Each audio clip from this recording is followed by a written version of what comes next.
Hello friends, बरायबाय Bodo official YouTube channel आसा खालामो नोंथांमोना बयबो मोजां दंजोबो दा फाइनाली बोसोरा जोबसिगोन देन बेनिफ्राय गोदान साख्रि फैगासिनो दङ बेनो जाबाय 30,000 अके दा लोगोफोर जोंहा चिफ मिनिस्टारा बुंदोंमोन 70,000 जोबसिगोन होननानै नैबे जेब्ला आसाम डाइरेक्ट रिक्रुटमेन्टनि फाइनाल लिस्ट आउट जायो अब्ला 70,000 जोबसिगोन एन्ड आपकामिं 30,000 पस्ट दङ जेराव फरेस्ट एपीएससी एडुकेशन बेनिफ्राय APDCL आरो लोगोसे नोंथांमोननि DHS एबा DME स' बेफोरखौ लानानै 30,000 भेकेन्सि दा बेयाव मा डकुमेन्ट्स नांगोन आरो गैयाब्ला स' नोंथांमोना अन दा स्पट रिजेक्ट जागोन जेब्ला डकुमेन्ट्स भेरिफिकेसन जायो साख्रि जानायनि सिगां स' बिनि सायावनो आपडेट लाबोदों जाहाथे नोंथांमोना भिडिअखौ इन्टारेस्टेड मोनोबा नायलांबाय थागोन आरो लोगोसे नोंथांमोना जायफ्रा चेनेलाव गोदानै फैदों साबस्क्राइब खालामना ला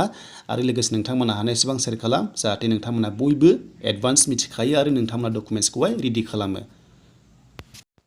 आरो बेनिफ्राय जायफ्रा 8 इयार एग्जामाव दाखालि पास जाबाय ग्रेड 3 निया दिनै स्किल टेस्टनि एडमिट होगोन नोंथांमोना बेनिफ्रायनो डाउनलड खालामनो हागोन नङाब्ला सेबानिफ्रायबो नोंथांमोना डाउनलड खालामनानै लानो हागोन आरो स्किल टेस्टआव नोंथांमोना थांनांगोन स' बेनिफ्राय ग्रेड 4 आ आपडेट फैगोन आरो ग्रेड 4 आव नोंथांमोना अनलि अरेल एबा भाइभा टेस्टखौ लानायखौ नुनो मोनगोन दा बेखौ लानाय सिगां डकुमेन्ट्स भेरिफिकेसन जागोन दा बेखायनो बे भिडिअआ जोबोर इम्पर्टेन्ट स' नोंथांमोना जाहैबाय डकुमेन्ट्स भेरिफिकेसन अके थानांगोन अब्लासो नोंथांमोना एक्सेप्ट जागोन नङाब्ला स' नोंथांमोना रिजेक्ट जागोन दा बेखायनो मा डकुमेन्ट्सआ इम्पर्टेन्ट 8 पासनियाव 10 पासनियाव एबा जबाव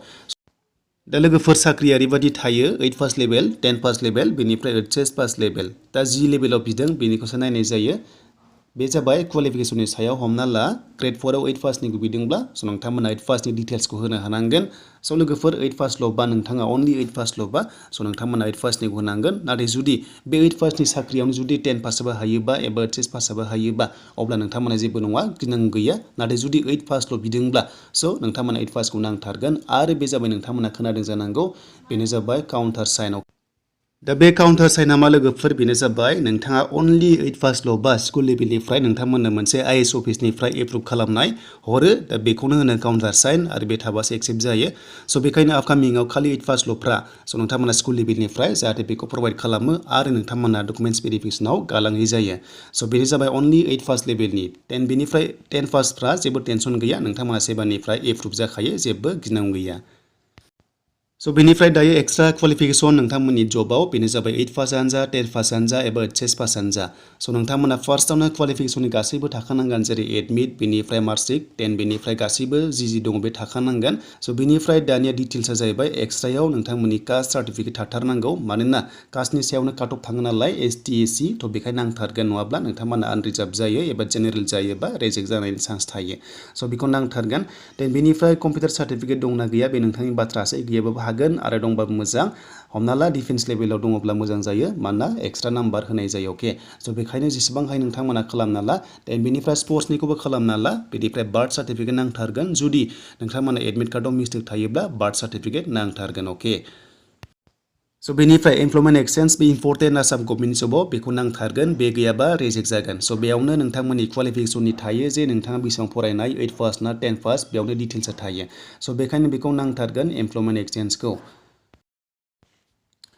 स' बेनिफ्राय स्टेट डमिसाइल दाथ' PRC होला डमिसाइला नोंथांमोना थाथारनांगोन बेखौ नांगौ जायो जाहाथे नोंथांमोना बेखौ इसु खालामना लायो आरो बेयाव डिस्ट्रिक्ट मिनिस्ट्रिनि साइनआ जोबोर इम्पर्टेन्ट बेखौहाय नांगौ जायो नटारि नोंथांमोना लायाबाबो मोजां स' नोंथांमोना मिनिस्ट्रिनिखौ थानाय लाथार साइनखौहाय DC कर्टनिफ्राय बेखौ सानसेयाव मोनो स' जेबो टेनसन लानांगौ गैया देन बेनिफ्राय स्पर्ट्सनि सार्टिफिकेट नोंथांमोना थायोब्ला जोबोर मोजां बेनिफ्राय स्पर्ट्सनि सार्टिफिकेट देन बेनिफ्राय बार्थ सार्टिफिकेटआथ' थाखाबाय स' नोंथांमोना बेखौहाय बार्थ सार्टिफिकेट गैयाब्ला जेबो नङा एडमिटआव थाखायो बार्थडेआ जुदि एडमिटआ मिस्टेकब्लासो बार्थ सार्टिफिकेटआ इम्पर्टेन्ट खामानि होयो स' बेनिफ्राय डिफेन्स लेभेलाव नोंथांमोननि PRC दा PRCथ' मोनखाया बेखौ मिथिखायो बेनिफ्राय एमप्लयमेन्ट एक्सचेन्जआ थाबानो जागोन जेबो गिनांगौ गैया बे थाबाबो जायो आरो स्टेट डमिसाइल थाबाबो जागोन देन बेनिफ्राय जोंहा लास्टआव फैबा स्पर्ट्सनि आरो लोगोसे NCC स' लोगोफोर बेफोर थायोबा नोंथांमोना एक्सट्रा नाम्बार मोननाय जायो बेखौ नांथारगौ जायो डिफेन्स लेभेलाव हमना ला आसाम पुलिस फरेस्ट डिपार्टमेन्ट बा गोबां रोखोमनि कमान्ड'फोराव